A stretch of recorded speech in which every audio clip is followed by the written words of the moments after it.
gonna take on the world.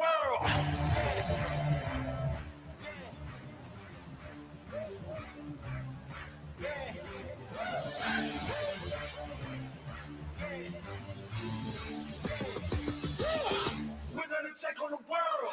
Standing tall, we gotta make it our own. No waiting around.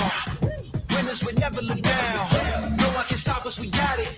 The future is right in our hands. Give it 100%. We gonna take on the world. Yeah, we gotta move. Speaking the truth. Yeah, paying our dues. We making the news. Yeah, we hitting the roof. No, we don't wanna lose. Climbing and shaking the walls. We gotta break all the rules. All right. Welcome to Third Eye Truth Air podcast again. Had a little sound difficulty, but we got it back together. This is episode 21 of the podcast, and we have a special guest on tonight, Janae Ford. Welcome to the show. How you doing today? Got it right that time. I'm great, James. Good. Thank you for having me. If you don't know who Janae is, this is Johnny Ford's wife. They've been together for a while. So, I mean, how many years have you been together? We've been married for 18 years. Crap, the time flies by. I know. Oh, man. We're going to be revisiting his book, There's No Place Like Home. It's out on Amazon. It's somewhere else too, isn't it? Barnes & Noble. Barnes & Nobles, that's right. Pick it up. I think it's $11.99, something like that, somewhere around that price range. Really a nice price. You should go out and buy it. And before we even start, make sure you subscribe, like, and comment on the video tonight. That helps us out a lot. Okay, let's get into it. Janae, how you been? Great. Yeah. For those that don't know you, we're gonna go through this one. Give them a little something about yourself, who you are, where you come from. It's Janae Ford, and I have been living up here in Benton Harbor for about 20 years. Okay. Originally from Mishawaka, and I moved up here. I was running a restaurant in the area, and then I married Johnny. We met, fell in love, and the rest is history. I'm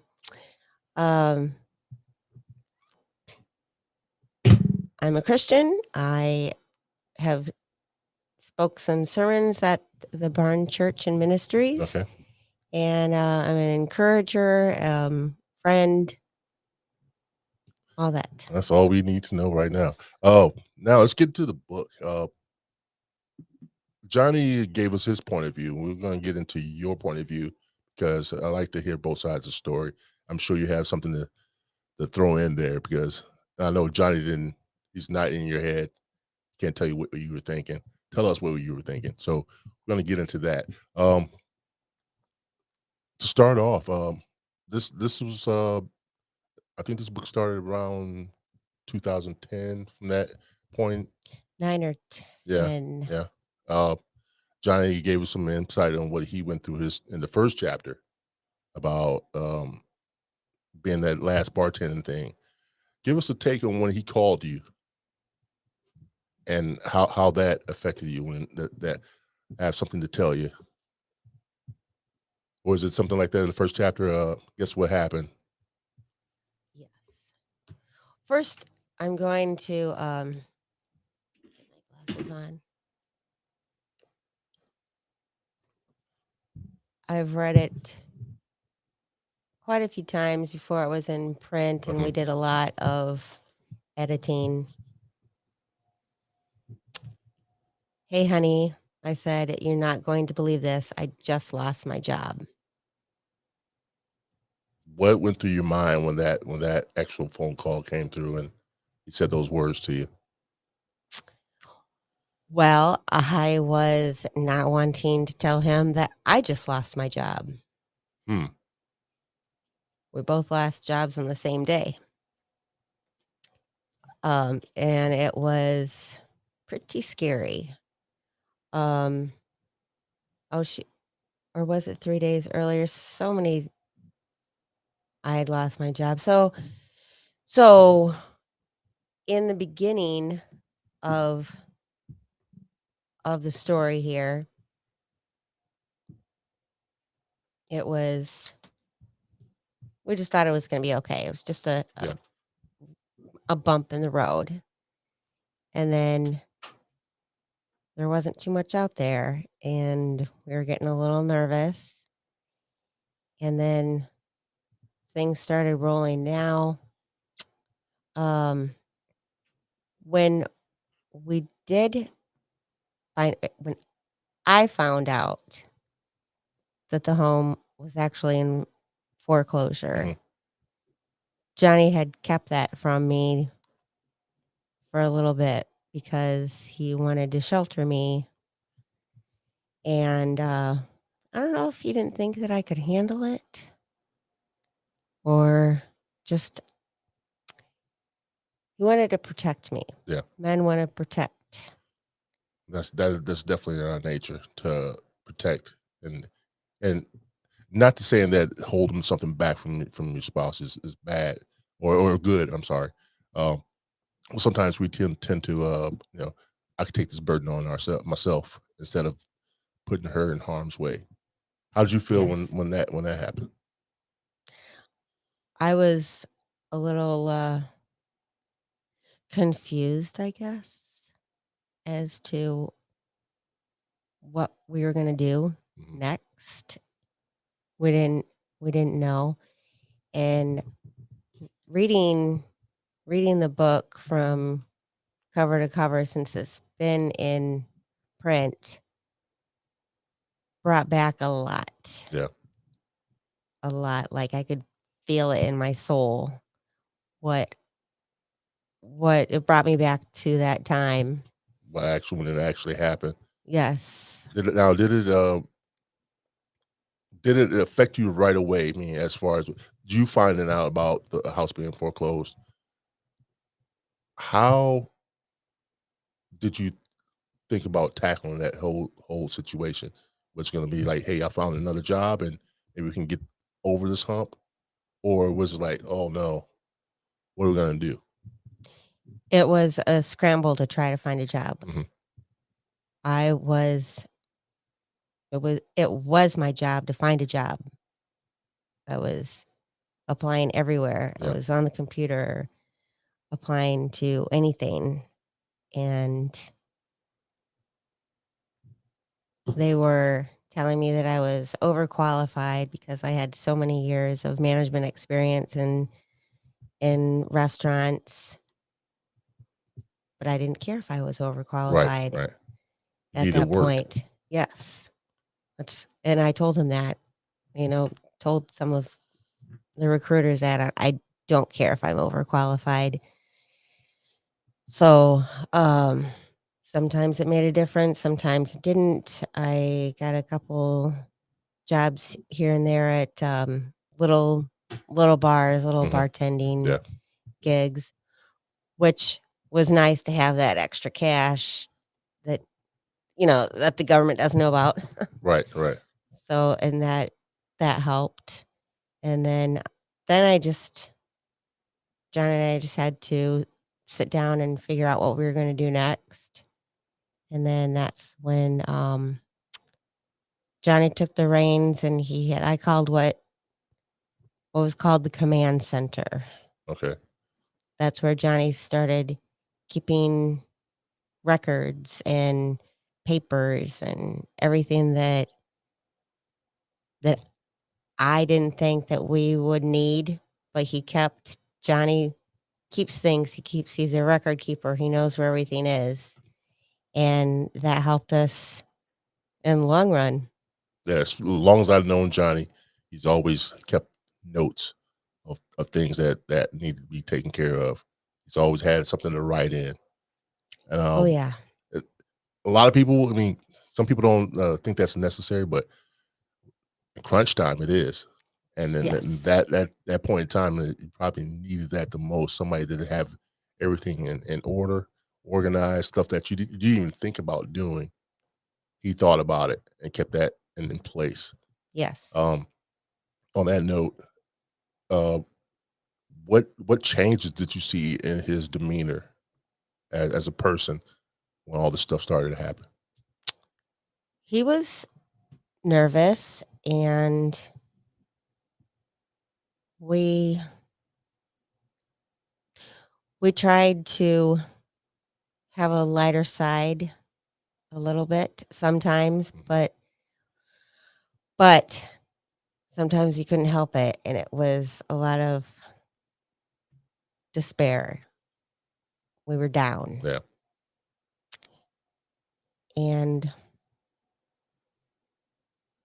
we just had to find something. Sometimes we just had to sit in silence, find a meaningless television show to watch. Yeah. Take your mind off of things. Yes. A little bit. Yeah. Yes. To ease the burden. Yes. He went from knowing exactly what he wanted to do to not knowing what the hell we were going to do. Right. And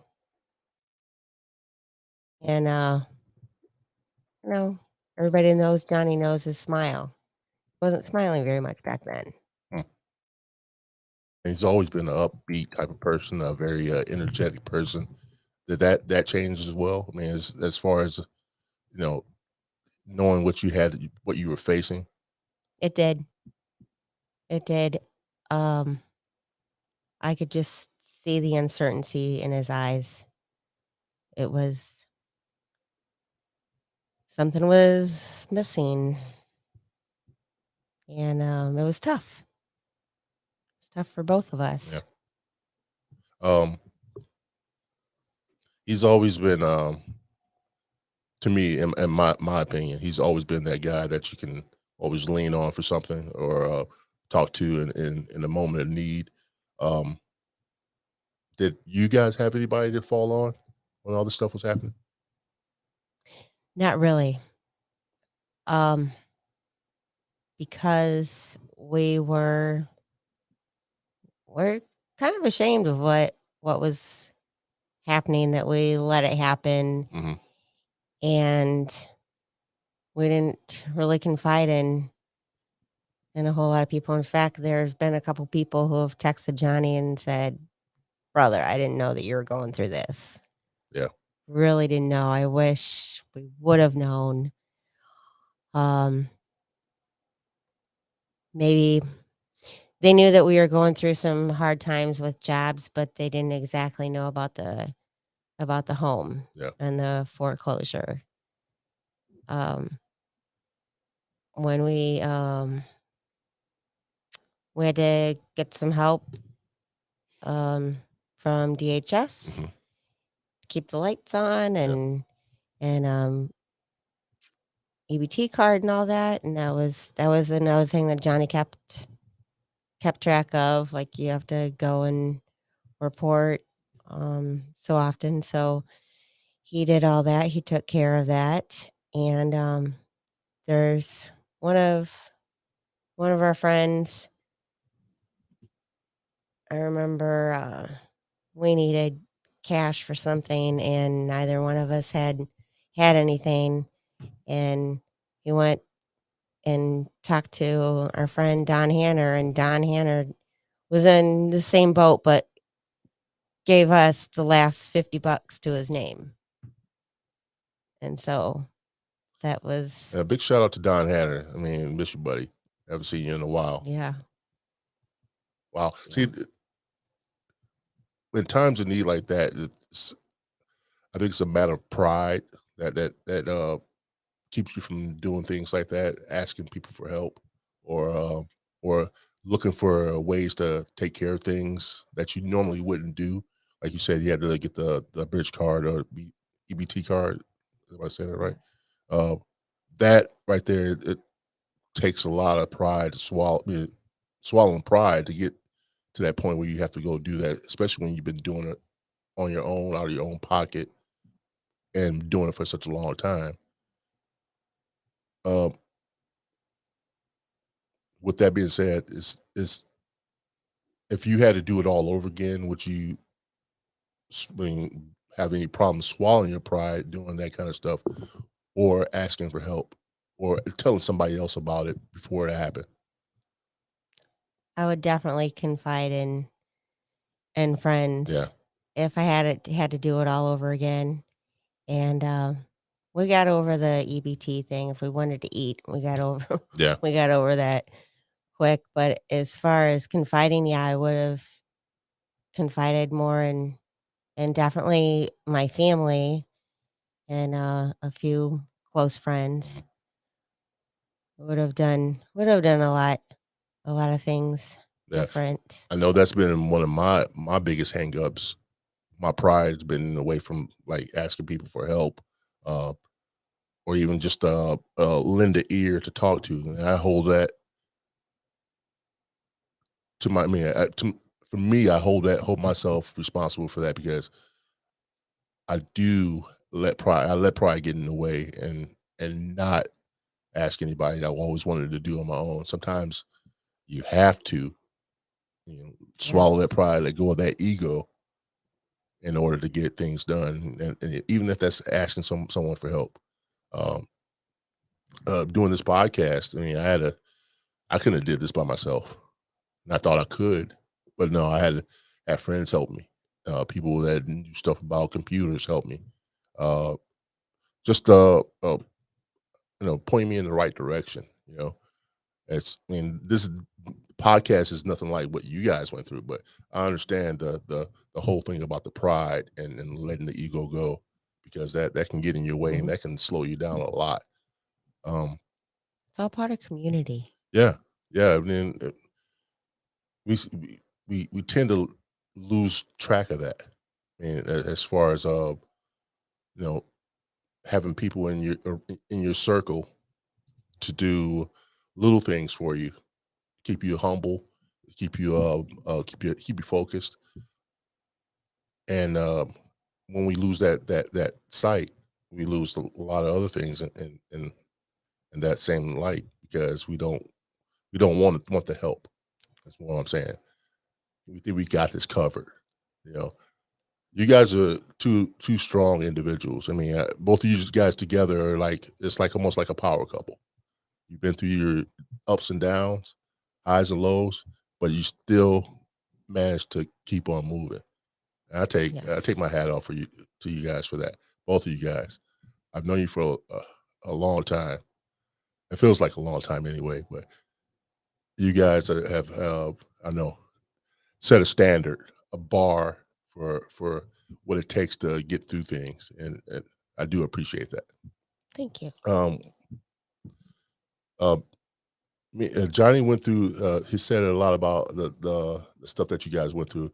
The trip to Florida, or the trip that you guys already had planned, and there was no way you were gonna, like, you couldn't get the refund or something like that. During that trip, how do you guys tend to let go of the things that were behind me at home and get through the trip and have a little bit of fun, just to get your minds off that thing? For me, I love vacations that involve the beach. Yeah. Which it's awesome that I can go to the beach anytime that I want to here, Southwest Michigan. And we also had 5 other people with us who it was just easy to let go, just feed off of them and just have a good time, whether or not if we took a bike ride or our favorite was going on a cruise down in Florida, but it was pretty easy. The toughest part was getting in the car and going home. Yeah. No, you had to go back to the what you left behind. Yes. And that right there is I don't know, it definitely humbles you. Just to know that you can, if you got away, you still had to go back to that same thing that you left behind. My point is simple.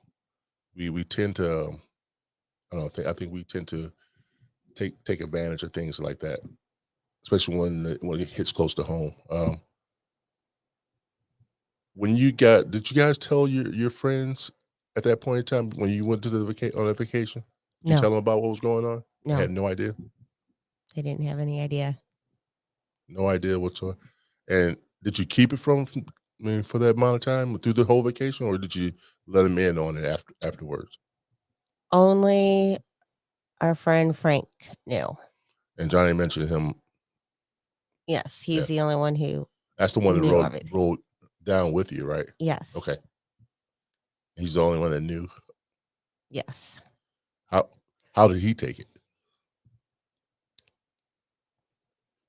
He was trying to be encouraging that, you're going to get through this. Everything's going to be okay. So Frank and Johnny were very encouraging towards each other. Yeah. And so then I just believed everything was going to be all right. So he went into more in depth. He said something about along the lines of you guys are waiting for some kind of money to come in, and he was a little nervous about it. I'm just paraphrasing right now. He said he didn't know if it was going to be there, and when you guys found out, you guys were just ecstatic about it. I understand that when you don't have it and something comes in, you're very enthusiastic, or not even that, just you're happy. It takes a little pressure off of you, knowing that something like that came in when you didn't expect it, when you least thought it would. Yes. I know that helped out a lot. He definitely went to how much he appreciated that, and the friends that you guys had down there. You guys had a good time, apparently. You guys had a good time, and he felt very good and relaxed at that point in time. Now, when you guys left Florida and you had to come back, what did you guys come back to?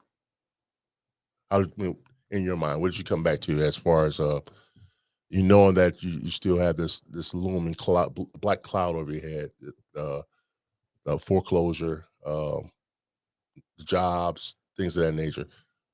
Did you guys get back into action right away? Yes, we had to. We didn't have a choice. Yeah. We had that check that went through that was relieving, so we could I think he had to pay. Our phones got shut off, or mine did, and so then back then we owed everybody something. So when we got a little bit of money, it was gone right away. Yeah. And we kind of got used to that a little bit. And but then it may have been the chapter called Beast Mode. Yeah, I remember that chapter. Yep. And it was just added again. Yeah. Finding, yes, because at that point I was out of a job, so it was finding another job, even if it was an odd job or anything. Did you guys do a lot of odd jobs? I mean, was there like just things that you can just find, whatever you can find, and how long did that take? I mean, what time span did you have to do all those odd jobs till you found a job that you actually maybe hang your hat on? I worked. One of my friends had called and asked if I wanted to do I can't even find the word, like construction pickup, just like little things that I could help with. And so then I did that I think I did that for about a month, and that provided some money. And then but it was always looking for a job that was going to provide a decent income. Yeah. And Johnny at that point had his sights set on the park ranger position at Warren Dunes. So we were waiting for that, and he had a friend that was giving him odd jobs to do. So that I remember when the clearing out the land. I remember talking to him actually when he was at that site. Was that on Soldiers Parkway? I think it was. Was that the one right there? I think Yeah, I so. think that because I remember I used to walk all the time, and Okay. I remember seeing him driving, or actually, I was doing something, and I saw him there, and I stopped and talked to him for a minute, and he told me about it. It was one of the two, but I remember him doing that. I mean, clearing that area out just to get money because I I think that might have been after I can't remember what it was, but that's when I was living on old Pipestone, and that's at that point in time I went through something similar to this. I lost all of my stuff. Lost my home. I had to move in with my buddy. And then getting into trouble with the law, where I couldn't work at all for months, and then getting out, and then still had to wait another month before I had another job, which I already had lined up. But I understand. I could relate to some of that because without some of that stuff, it takes its toll on your body, mentally and physically. And for me, um, just to get through that, it took a lot. I mean, like I said, I had to walk everywhere. I had no transportation. My car gave out on me. No house. I had to put all my stuff in storage. Had to worry about paying for that. And lost all of that stuff because I couldn't pay for it. Couldn't get out, and had no truck to get out. There's all kinds of stuff that happened. But I can definitely relate to that. I remember that. Just finding, because Johnny helped me move out of that house. Yes. And that was a while back, and he helped me move into my friend's house. Like I totally relate to that, and I understand that because sometimes you have to do the weirdest things in order to survive. And when you get down to that point, you don't care what it is, as long as it's Yeah. not hurting anybody or getting yourself in trouble. Um, when Johnny, when I noticed he was doing that, I was just starting at SARS, just starting there, and I had to walk to work there, walk from Soda Pipestone all the way to that place Wow. every day, 5 days a week, 5 days a week. And that humbled me big time because no one would give me a ride. I mean, my buddy would give me a ride from time to time, but he was normally working. But I had to find my own way to get there, and I took pride in that. I took pride in doing that. That motivated me to get to a point where I needed to be. Um, Johnny, and after that, Johnny said something about. I mean, he did all these odd jobs like painting and all kinds of stuff. In that point in time, what were you doing as far as um, work? And I know you say you were looking for a job, doing the odd jobs, but when did you find that next job? So I had a couple little bartending jobs, and then I worked at Quiznos. I got a position as a general manager there, and I didn't have my store wasn't open that long in St. Joe, but I was working in before Oregon, Texas, Colorado, um, up in Grand Rapids. So I wasn't home for like off and on for 6 months. Really? So Yes. you actually had to travel to get to these different spots. Yes. Holy crap! Wow. So Yeah. I remember Johnny was telling me about I read it in the book that he was getting the pop cans to get, or the cans that they had to get or go collect to get gas in the car. Like I said, you do strangest things in order to make ends meet or Yes. get you what needs to be done. And for people, I mean, I know some people tend to laugh or make fun of people when they go through some tough stuff, or they see somebody picking up cans off the side of the roads. But sometimes you don't know their story and what they're going Exactly. through. And I I'm guilty of doing that too sometimes. I think we've all done it to a point, but we got to realize, being in that person's shoes, they may not be just doing that to be. They may have to do it to actually make stuff happen for them. Um, so you found the Quiznos job, and was that steady for you? Steady enough? Steady enough, Yeah. yes. And then Then I worked until they closed. It's a long story with that whole thing, but I opened up the store in St. Joe, and I'm not exactly sure. It was a short ride. Yeah. And then I was out of a job again. So another bump in the road. Yes. Another bump in the road. Yes. So, but it provided quite a few pay stubs for Johnny to prove you guys are actually out there trying to get work and working at the same time. Yes. So it was biding time with what he had to prove to the people. Johnny Ford, I know you listening, buddy. Hats off to you, man, for keeping things in order. I can see that Janae appreciates all that stuff that you, the note taking, the getting everything in order to keep things going. Hats off to you, brother. Yes, he was relentless in keeping records and I mean, Johnny was my rock. Is my rock. He said the same thing about you. He's awesome, and I think I'll keep him. There you go. So when Johnny got the DNR job, they finally gave him a call back. Oh. What was the phone call like to you, or when he told you about it? Oh my goodness, he was ecstatic. Janae, you're never gonna guess. Well, I already knew by the sound of his voice what had happened. Yeah. So we were, it was we're just overjoyed. I'm sure we did a little dance. That was my next question. Yeah. Give him a big hug when he got home. Yeah. So that right there, opened the doors for you, kind of set the pace for you guys that you knew you're going to have steady income coming in. Did you guys sleep well that night?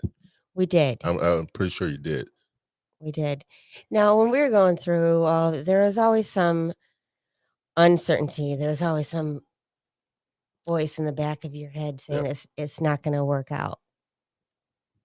But we never packed up anything, even though everybody told us that it was going to happen. Yeah. We didn't let that thought settle. Mm-hmm. And Johnny always assured me we are not going to lose our home. So when we reached out to DHS and a woman started helping us, she was very, very helpful. And so we just kind of did whatever she told us to do from her experience. And then when everything, something on my face, sorry. Everything happened. She rejoiced with us. She celebrated when Johnny got his job and when I got another one. And so everything did. Things started to look up. Things started, the day started to be a little easier to manage. Yes. Both of you guys had steady income coming in. Now, here's the, I know the next bump in the road, his surgery that he had. Now, when did you guys first realize that he told me what happened, but he couldn't hear. Was that the indication right there? Yes. I just thought he wasn't listening to me when I was talking to him. And he had mentioned that his insurance just introduced some wellness checks on hearing. And he said, you know what, I'm just going to go I'll get my hearing checked. So I did. And then that's when they realized that, it took a few months to figure out exactly what it was, but it was called an acoustic neuroma, a little tumor sitting on your brain. Oh. So that's when he got through that was a tough bump there, but then that's how this book was birthed. Okay. and he had been talking about it before the surgery, and then when he was recovering, he said, "I want to write a book." Just write it. Sit on the computer and write it. You have enough time. Yeah. And then that provided. Johnny doesn't sit still well. Yeah, I know that's right. And so it provided him something to do at home, and he was home had for no 4 choice months. but to sit, right? Correct. Yeah. He wasn't allowed to move around, dance, and do all those things that Johnny Ford does best. Correct. Okay. Yeah. So it provided him, this is what you're going to do. So they gave him, I don't know, something to focus on. Yes. And at the same time, it sharpened his skills as far as using, getting his brain back to where it needed to be. Right. Is just looking at the computer, using his hands, the whole 9 yards. When all this happened, how did it affect you, just mentally? It was a little trial, and it was before the surgery when we didn't know what was going to happen, and because we had met with somebody who had the same surgery and didn't have a great outcome. He had paralysis on his face, and his recovery took twice as long as Johnny's. So, and we just didn't know what the outcome would be. And when he came out of the surgery and he didn't have any paralysis, and he knew who everyone was, that was so relieving. Yeah. And then it was the recovery at home, which he did very, very well. And how long did that take? Actually, the recovery, or not even only that, just the process of him being able to walk again. Was he able to talk? He was. Okay. Yes. It was a good 4 months before he was released to go back to work, and then I believe he had some restrictions, which the state was okay with. Yeah. With his current position, and so that was good. I mean, he still had some things to work on. I could tell a couple times he was trying to find the words. So, but then one of the follow-up appointments at U of M, they assured us that everything was okay. So that must have took a load off your mind. Yes. Yeah. A lot of stress off of you. Yes. He also mentioned that while writing this book, that I think he had a lot of anger built up from all the stuff that happened to him. Yes. Why me? Yes. Type of stuff. When you first read the book, what was your thoughts on that? On the whole, I know you had it was a flashback of all the stuff that happened, but what were you thinking when you wrote? When you actually read the rough draft? The rough draft, it was very therapeutic for him to get that all out on paper. There's and he had to do it because part of recovering from something is to talk about it, at least to write it down. That's why a lot of people journal. Yeah. And so that's good for them to do. So when he wrote some of it out, it was okay. Yeah. And that's good. And it brought back everything, and to me at least. And then when he wanted to publish it, it was a lot of editing, and I was like, babe, you got to take this out. So you take out this. You went through and proofread it. Yes. And hey, you got to do this. Cross your I's, dot your I's, cross your T's. Yes. Type of stuff. So okay, all right. Because, like I said, he let me read the rough draft, and I saw the the marks. I was like, somebody went through and read this, and like, oh, no, not this. Let's scribble this, and it, it was uplifting. It was an uplifting story because it started off from where his last bartending gig to the end, where he's made this big transformation from being down and out, not knowing what to do, to finally figuring it out, and things working in you guys' favor. It gave me a sense of hope for if something was to happen to me like that, that you just don't give up on it. You know, don't walk away from it. Fight for what you believe in. Fight for what's yours, and it'll all work out. Maybe sometimes it doesn't. Sometimes it doesn't.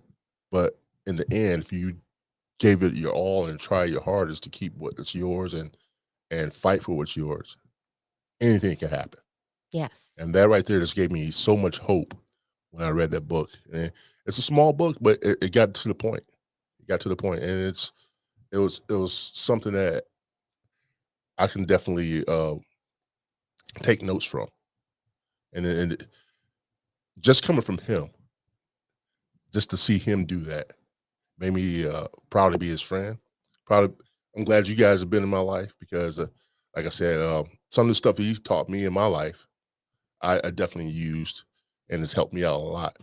Just like I said, I even, it was points in times where I laughed at him taking notes all the time, but I could see why he did it. Yes. Keep track of everything that's going on. If you don't have something written down that happened in your life, you'll forget about it and forget to do what to do with it. And he like I said, he showed me a lot. A couple more things I want to ask. After all the surgery and he's back on his feet, back to work, he didn't he get something like the leader in his group or something like that at work or something like that? He went to the academy, and he was sergeant of arms. So that's, you're in charge of all the recruits and keeping them in line.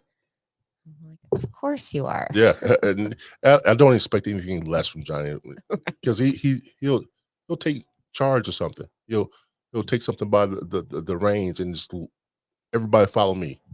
This is what we got to do. Yes. He did that at the last place we worked together. We won't mention that name. Like, he did that. And we both started off as bartenders, but he made a path for himself. This is what I'm going to do. I'm going to do this. And he did it. Anything he's put in his mind to, he's done. I'm gonna buy this the Mustang. Did it. Yes. I'm gonna do this. I'm gonna be a bodybuilder. Did it. Crushed it. Hat goes off to you guys. You guys strong people, and people, if you're watching, please buy the book. Let's go on Amazon. It's easy to find. You can't miss it. Buy the book and read the book. It's a great book. And like I said, if it uplifted me, I'm damn sure it can do that to you too. Janae, I want to thank you for coming on the show. I appreciate it. Thank you for having me. This has been another joy of mine, just to talk to somebody about things that happens in life. I do appreciate it. Guys, once again, before we leave, subscribe, like, and comment. And we're gonna end this on a good note. Janae, you want to say anything positive that to the people, and something that you hang your hat on? So, going through this book and realizing now, back then we were not Christians. We believed, and our faith grew by having to rely on the Lord. But now, as our faith grows, we can do anything with Christ at the helm. So it's just given me more faith in the Lord, and more faith in humanity or friends, and then just be compassionate towards one another. Because like you said, you never know exactly who you're sitting next to and what they're going through. Mm-hmm. So. I appreciate that. Like I said, once again, guys, thank you for joining the Third Eye Truth Era podcast. Please join us next week. I think we have a nice little show coming up. I'm sure of it. All right. Thanks, guys. Appreciate you. We're out.